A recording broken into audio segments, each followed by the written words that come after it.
Assalamualaikum warahmatullahi wabarakatuh. Saya Areza Gamara. Saya akan menjelaskan tentang teknologi sebagai basis mitigasi bencana. Konsep dasar teknologi sebagai basis mitigasi bencana.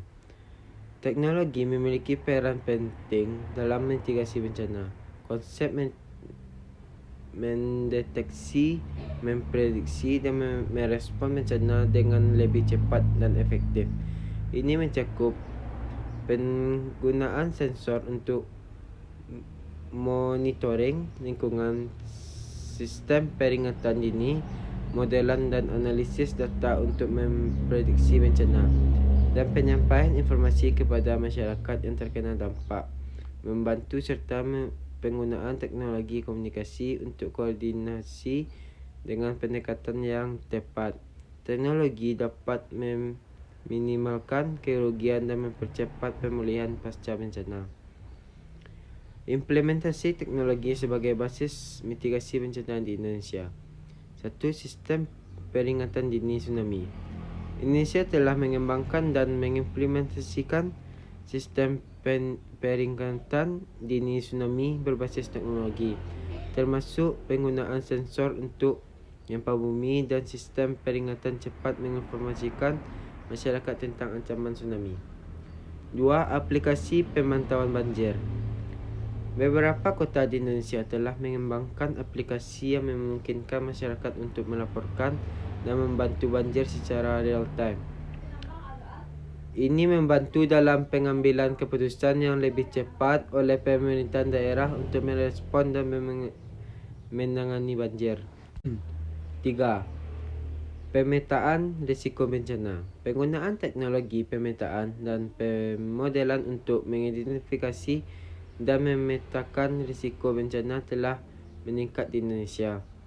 Data ini membantu pemerintahan dan organisasi bantuan untuk mengalokasikan sumber daya dengan lebih efisien. 4. Penggunaan drones. Drones digunakan untuk survei dan pemantauan pasca bencana, memungkinkan tim penyelamat untuk mengakses daerah yang sulit dijangkau dengan cepat dan efisien. 5. Sistem informasi geografis.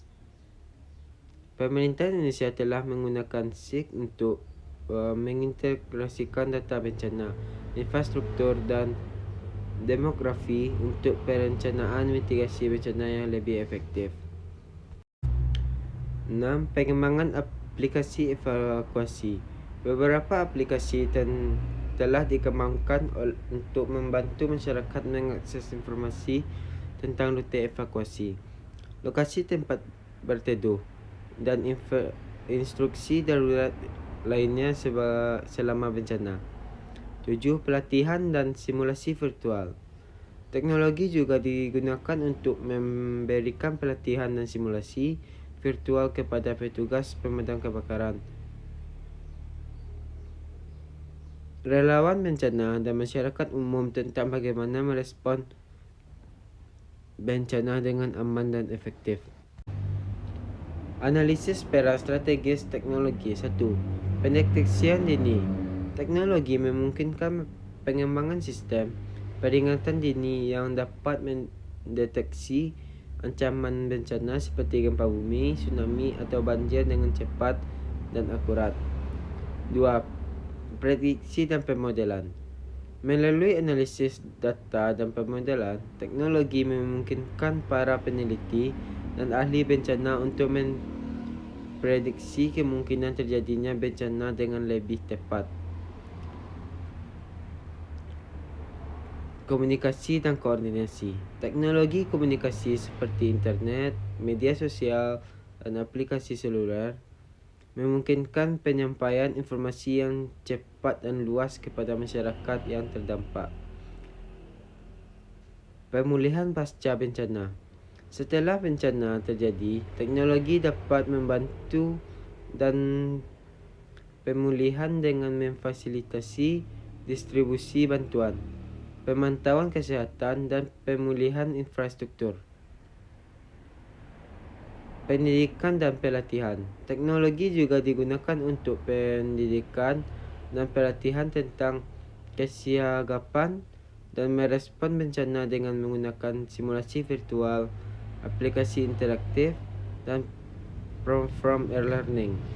Masyarakat dapat belajar cara merespon bencana dengan lebih efektif secara keseluruhan. Teknologi tidak hanya memberikan alat untuk merespon bencana saat terjadinya, tetapi juga memainkan peran kunci dan membangun kesiagapan dalam mitigasi jangka panjang.